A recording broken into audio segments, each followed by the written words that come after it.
వీళ్ళంతా ఒట్టి కేసులే. అమ్మని అందుకనే ఇప్పుడు పెద్ద మనిషి కేసీరావు బిడ్డని కాదనుకొని కూడా వాళ్ళు నేను నమ్ముకొని ఉంటున్నాటవా? కాదే, ఇప్పుడు బిడ్డతో ఏమైతుంది? ఊదు కాలేదు, పీరు లేవది. బిడ్డతో ఊదు కాలేదు, పీరు లేవదే. తెలంగాణలో బతుకమ్మ అని ఇప్పుడు ప్రపంచ దేశాలకు వాకిచ్చిన చరిత్ర ఆమెదే నాట. ఆమెకు ఇప్పుడు కవితమ్మ కాదు బతుకమ్మ అంటున్నారట. అంతా ఆడలు చూపిన మనిషిది ఏం పచారం లేదంటే కాదే. మహిళా మోర్చా అనేది ఒకటి ఉండేది. దానికి మహిళా విభాగం ఉండేది. ఏది?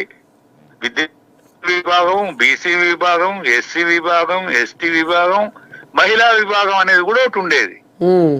మహిళా విభాగంలో బతుకమ్మది ఒకటి ఉప విభాగం ఇది. దానికి ఈమెకు పోర్షన్ కావాలి కదా. కేటీఆర్ కో పోర్షన్ దొరికే అన్నీ అందులో వచ్చే. ఇప్పుడు రాష్ట్ర వర్కింగ్ కమిటీ మెంబర్ అయింది కాబట్టి ఈమెకు పోర్షన్ కావాలి కాబట్టి, రాజు బిడ్డ కాబట్టి అది రేవు చేసినాం మేము అందరం కలిసి. ఓహో అట్టనా?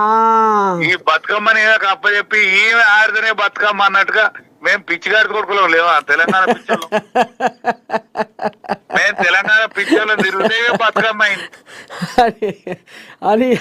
ఇదైతే వాస్తవం. ఎందుకంటే కవితమ్మ అంటే బతుకమ్మ అంటే కవితమ్మతోటే ఈ బతుకమ్మ పండుగ గురించి లోక వెలుపున ఇలిచిపారింది, తెలిసిపోయింది, ప్రచారం అయింది అనేది అప్పుడు వాళ్ళే చెప్పారు కదా మీటింగ్లల్లా, సభలల్లా. మేము చెప్పినవే తప్పు చేసినామని క్షమించమని కోరుతాను తెలంగాణను. బహుజనులదే బతుకమ్మ. అరే షాలోళ్ళది బతుకమ్మ, సాగలోళ్ళ బతుకమ్మ, మాదిగోని బతుకమ్మ అన్నాడు. క్రిస్టియన్ల కలవ ముందు మాదిగోళ్ళది కూడా బతుకమ్మ, గుళ్ళోని బతుకమ్మ, పాపోని బతుకమ్మ, బక్కచెర్ర దొరలది బతుకమ్మ కాదు. వీళ్ళ అమ్మ ఆడిందా అడుగునే? వీళ్ళ అమ్మమ్మ ఇంటికి పోయిందా బతుకమ్మ షిబ్బి పట్టుకొని? ఎట్లా జాగృతి అవుతుంది? జాగృతి అనేది ఒక సంస్థను ఆమెకు పోర్షన్ కావాలి కదా, ఒక పాత్ర. ఆ పాత్ర కోసం జాగృతి. సరే, ఇప్పుడు కథ ఇట్లా ఉంది. మరి ఇప్పుడు ఏంది పంచాది? మరి ఇప్పుడు ఇదంతా కేసీఆర్ ఆడిస్తున్న నాటకం అని ఏమో కొందరు అంటారు. ఈమె తీహార్ జైల్లో ఉన్నప్పుడు బీజేపీతోని అంతా కట్టుదిట్టం అయింది. మేము చెప్పినట్టు వింటేనే నిన్ను జైలు పాలు కానియేమో అనేది, నీకు కేసులు తగ్గిస్తాము, నిన్ను ఇబ్బంది పెట్టాము అనేది బీజేపీలో ఆడిస్తున్న నాటకం అని కొందరు అంటారు. ఈ పాడ అన్నా, ప్రభుత్వాలు పరిపాలించే విధానంలో ఈ సంస్థలు కూడా, ఈ సిబిఐ సంస్థ కావచ్చు, ఇంకా అనేక సంస్థలు కూడా ఉంటాయి అన్న. ఈ అనేక సంస్థలు ఏ ప్రభుత్వం పరిపాలిస్తే ఆ ప్రభుత్వం చెప్పు చేసే ఉంటారా? మరి ఇప్పుడు మొన్నటి ముఖ్యమంత్రి ఉన్నాడు కదా, ఇప్పుడు పరిపాలించే ముఖ్యమంత్రి రేవంత్ రెడ్డి. ఈ రేవంత్ రెడ్డి బిడ్డ కాలు గడకుండా అయింది కదా. మరి ఆనాడు కండిషన్ బెయిల్ మీద బిడ్డ కాలు గడగదానికే తిప్పల పెట్టింది కదా. మరి వీళ్ళు తిప్పల పెట్టింది ఆనాడు. అంటే వీళ్ళ చేతులు ఉండని అంటే నా పని.